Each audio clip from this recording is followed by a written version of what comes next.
Andrew didn't look at Marsh Farm and think, "This will do." According to reports, he looked at it and felt something much worse, like he was being placed, not moved. Because before he can even properly live there, the property reportedly needed extra security, fencing, surveillance, tighter controls, the kind of upgrades you don't make for comfort. You make them when a person has become so controversial that the outside world can't be kept out the way it used to. And that's the part nobody is saying loudly. This isn't just a smaller home, it's a home that feels prepared for a problem. So why is Andrew so disturbed by it? Why are people saying he's desperate? And what happened behind the scenes that pushed him from Royal Lodge to a farmhouse that feels more like a controlled zone than a private escape? Stay with me, because once you hear the full chain of events, the quiet pressure, the symbolic location, and the detail that makes this move genuinely unsettling, you'll understand why Marsh Farm may be the clearest message the monarchy has ever sent him. Here's the truth people keep missing.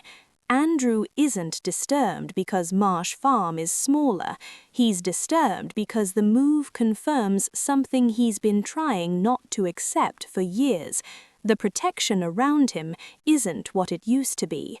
After everything that happened, he didn't just lose public roles, he lost the invisible shield that comes with being seen as untouchable.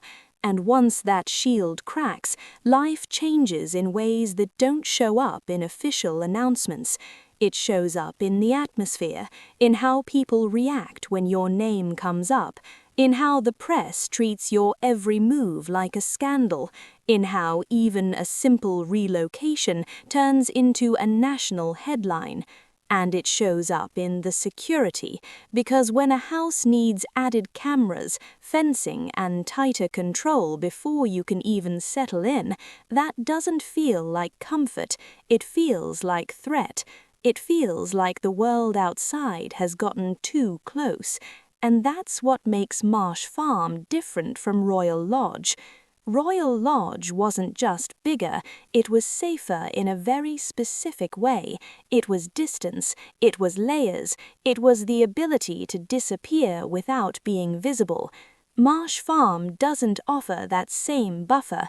It's quieter, but it's also more exposed. And there's another layer that makes this worse. Marsh Farm sits on royal land, tied to Sandringham.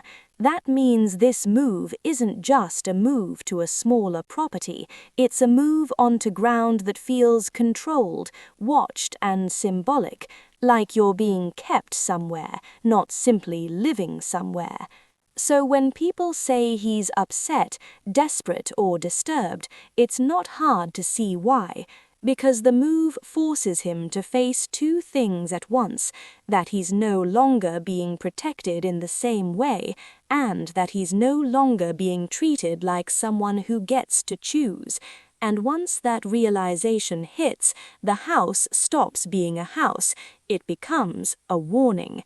But to understand how it reached this point, you have to go back to the place he didn't want to leave in the first place, Royal Lodge. By the time Marsh Farm entered the conversation, Royal Lodge had already started feeling different. Not on the outside. From a distance, it still looked like the same grand property, the same protected world, the same royal-level privacy. But behind the gates, the mood around Andrew's future there had reportedly shifted. Because Royal Lodge wasn't just a home, it was the last symbol that he still had weight inside the family, and after the public backlash, that symbol mattered more than ever.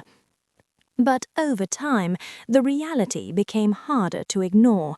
The costs, the optics, the constant pressure that followed his name, and the fact that the monarchy was moving into a new era where anything that looked like indulgence, especially connected to controversy, was being quietly cut down. So instead of a dramatic eviction, what reportedly happened was something colder, the slow squeeze, the kind of pressure that builds through private conversations and quiet decisions, the kind that makes it clear you're no longer being accommodated, you're being managed. And that's why Andrew's last days at Royal Lodge weren't just about packing up, they were about the psychological shift from feeling protected to feeling tolerated. Because once you realize the people around you aren't defending your place anymore, every day starts to feel temporary. Every decision starts to feel like it's being made for you. And if you're Andrew, Royal Lodge wasn't just comfort, it was control. It was the last place where he could pretend his world hadn't changed completely. So when the message became clear that staying there long term wasn't going to happen, it wasn't just a downgrade, it was a humiliation.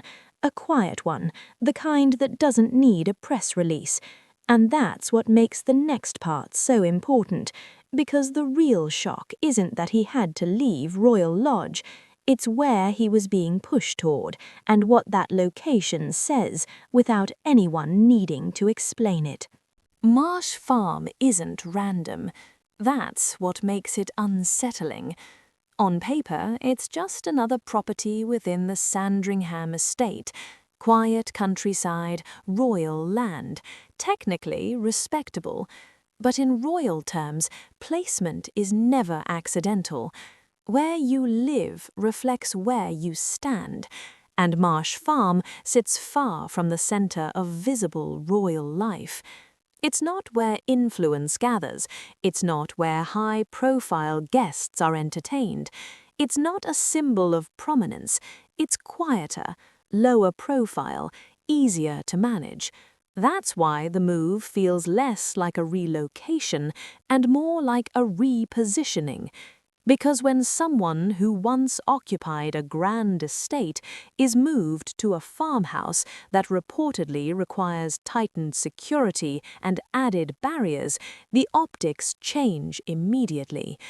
It sends a silent signal. Distance has been created.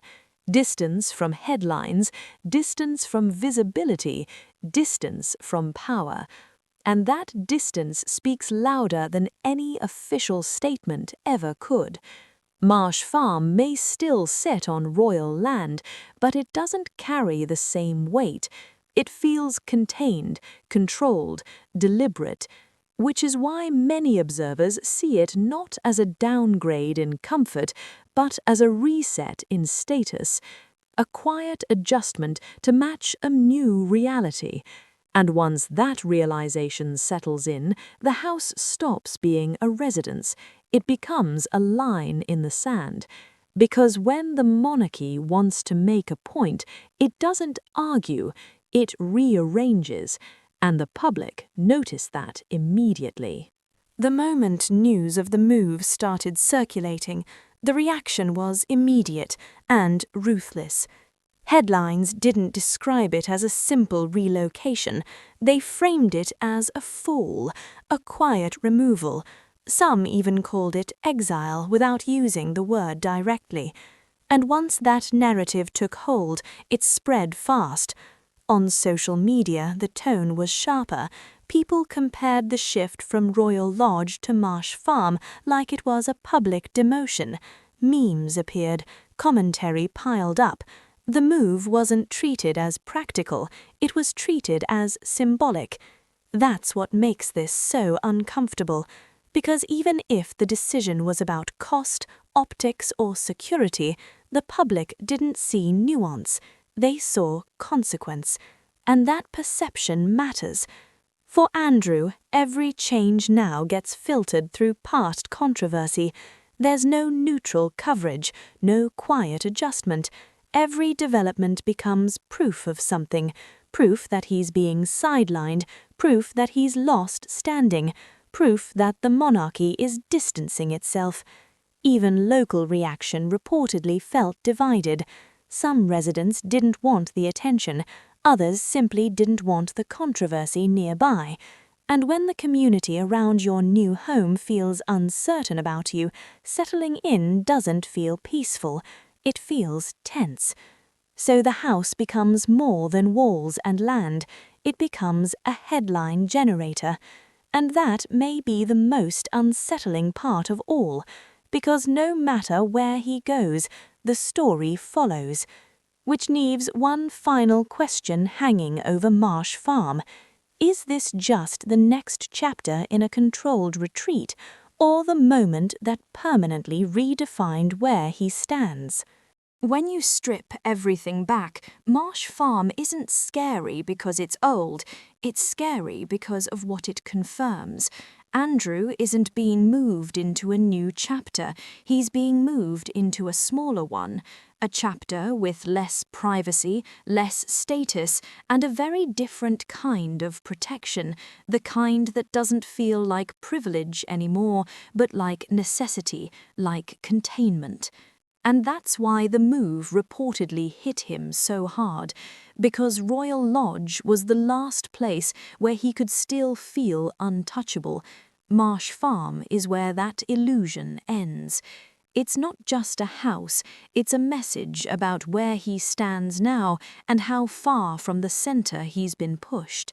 And the biggest question is this: is Marsh Farm temporary, a stepping stone while the royal family reshapes itself, or is it the quiet final decision, the moment Andrew realizes there's no way back?